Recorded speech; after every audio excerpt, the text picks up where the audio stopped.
Bandi Sanjay BJP రాష్ట్ర అధ్యక్ష పదవి రేసులో తాను లేనని మీడియా ముందు కేంద్ర మంత్రి బండి సంజయ్ స్పష్టం చేశారు. నాకు మంత్రివర్గంలో పదవి ఇచ్చారు. పార్టీ అధ్యక్ష పదవి కావాలని నేను కోరుకోవడం లేదు. ఇప్పటికే నేనేందో ఆరాటపడ్డం లేదు. పదవి నాకే వస్తుందని తప్పుడు ప్రచారం చేసుకునేటోళ్లకు పదవి రాదని హితవు పలికారు.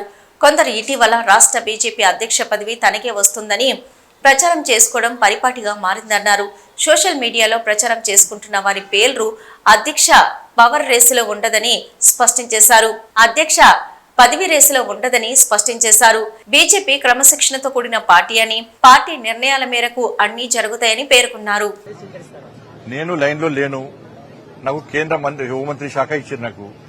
కాబట్టి ఏ కార్యకర్తని కూడా కమిట్మెంట్ తో పార్టీ కోసం, సిద్ధాంతం కోసం పనిచేసే కార్యకర్త పార్టీ నిబంధనలకు అనుగుణంగా పనిచేయాలి. నాకు రాష్ట్ర అధ్యక్షుడు వస్తుందని చెప్పి సోషల్ మీడియాలో ప్రచారం చేసుకోను. నేను ఇప్పుడు వస్తుంది, అప్పుడు వస్తుంది, ఇప్పుడు చెప్పుకోను. నేను రావాలని కూడా కోరుకుంటాను. నేను ఎందుకంటే కేంద్ర మంత్రిగా, హోంశాఖ సహాయ మంత్రిగా అమిత్ షా గారి నేతృత్వంలో సేవ చేసే అవకాశం నాకు వచ్చింది. గతంలో రాష్ట్ర అధ్యక్షుడిగా పనిచేసి ఇక్కడ కార్యకర్తల సత్తా ఏందో మేము నిరూపించినాం. మొన్న ఎమ్మెల్సీ ఎన్నికలు కూడా కార్యకర్తల సత్తా ఏందో నిరూపించినాం. 8 ఎమ్మెల్సీలు, 8 ఎంపీలు గెలిచాం, 8 ఎమ్మెల్యేలు గెలిచాం. భారతీయ జనతా పార్టీ కార్యకర్తల సత్తా ఏందో నిరూపించినాం.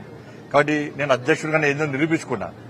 కాబట్టి నేను అందరి లెక్క ఏదో ఇప్పుడే వస్తుంది, అప్పుడే వస్తుంది, వచ్చింది, నన్ను కలవండి అని చెప్పి చెప్పుకునే ప్రయత్నం మా పార్టీలో జరగదు. అది అటువంటి పద్ధతి మా పార్టీలో ఉండదు. పార్టీ నిర్ణయిస్తుంది. ఇంకొకటి చెప్తున్నా, సోషల్ మీడియాలో ఎవరి పేరు వస్తుందో, ఎవరి పేరు పెట్టుకుని తప్పుడు వాళ్ళు ప్రచారం చేసుకుంటారో వాళ్ళు ఎవరి పేర్లు ఉండవు. కేంద్ర నాయకత్వం చాలా సీరియస్గా ఉంటుంది. తప్పుడు ప్రచారాలు చేసుకుంటే వాళ్ళను నాకు వస్తుందని చెప్పుకుంటే తప్పవుతుంది. పార్టీ ఒక క్రమశిక్షణ పార్టీ, సిద్ధాంతం కోసం పనిచేసే పార్టీ. ఈ పార్టీని పదవిలకు అనుకో, ఒక బాధ్యతకు అనుకుంటాం.